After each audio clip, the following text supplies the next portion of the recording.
Pour faire court, je dirais que c'est la recherche d'une alternative au dressage actuel. Vous savez que toutes les équitations revendiquent un qualificatif, celui de classique, faisant équitation classique. Hein. L'équitation fédérale est une équitation classique. Bon, il faut essayer de trouver une définition moderne et sérieuse. Qu'est-ce que ça veut dire classique? Ça doit vouloir dire excellent. Bon, et une question simple. Est-ce qu'une équitation qui appliquerait des principes et des procédés contraires à la nature du cheval pourrait être acceptée comme classique? La réponse est non. Personne ne répondra oui. Et on parle également beaucoup de respect du cheval. C'est très à la mode, et tant mieux. Mais pour être clair, le respect du cheval, concrètement, qu'est-ce que ça veut dire? Ça veut dire qu'on doit chercher à être efficace et doux en même temps.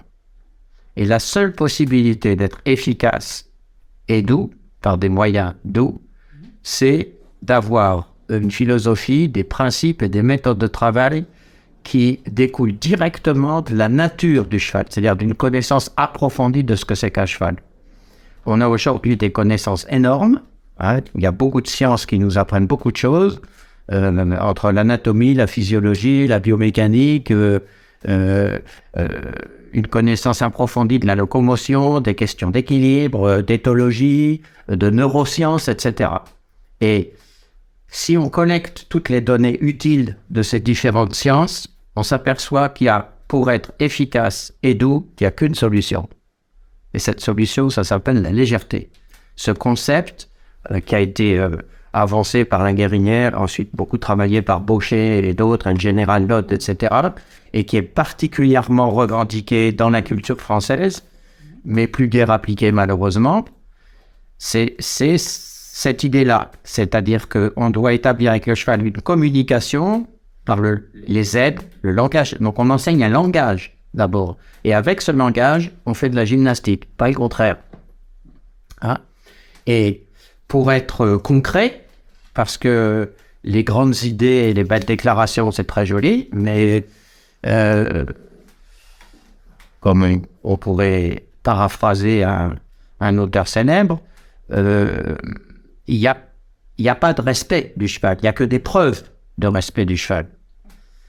Par exemple, est-ce qu'on utilise des muserolles conçues spécialement pour être serrées à bloc? Non.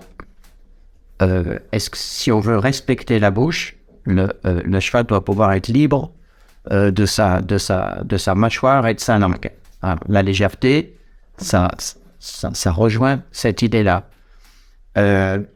Est-ce que contraindre le cheval à une attitude, quelle qu'elle soit, avec des instruments de contrainte, comme les rênes fixes, les rênes allemandes, on en invente tous les jours, et des embouchures sévères, est-ce que c'est respectueux et classique? Non. Et je pourrais continuer la liste comme ça très longtemps.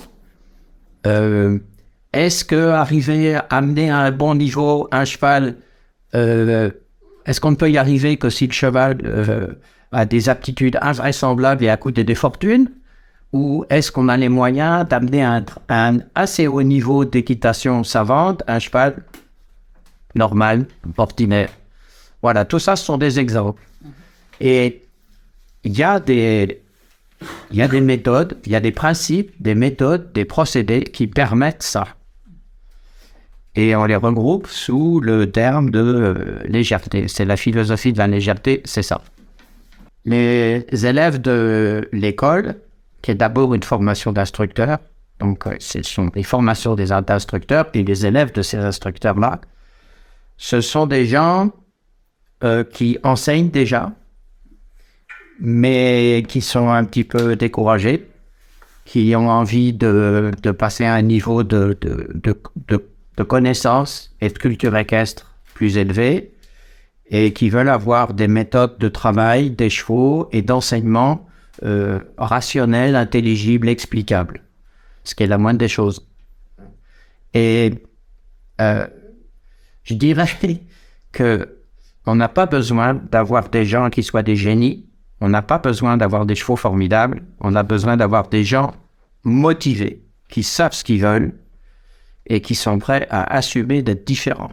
C'est ça le plus difficile, parce que personne ne leur fait de cadeau, à part leurs chevaux. Parce que ça, oui, hein, quand le travail est bien fait, les chevaux vous récompensent tout de suite. Les élèves aussi, en général. Mais voilà, la grosse difficulté, c'est ça. C'est d'assumer une différence. Pour rentrer dans une formation d'instructeur, il faut être enseignant diplômé déjà. Et il faut s'engager dans une formation qui s'étale sur au moins 3 ans.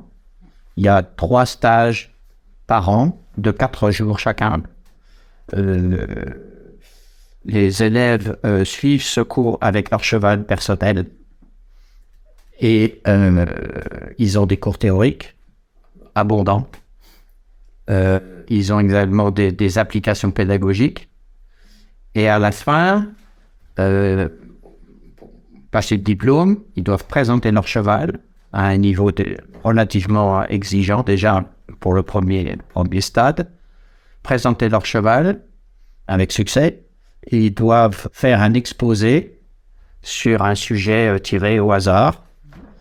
Ils doivent également donner une leçon à un couple inconnu, c'est-à-dire qu'ils doivent montrer que rapidement, ils peuvent juger la situation, monter le cheval eux-mêmes, l'améliorer, trouver tout de suite les corrections les plus importantes à apporter, donner une leçon de façon douce et efficace.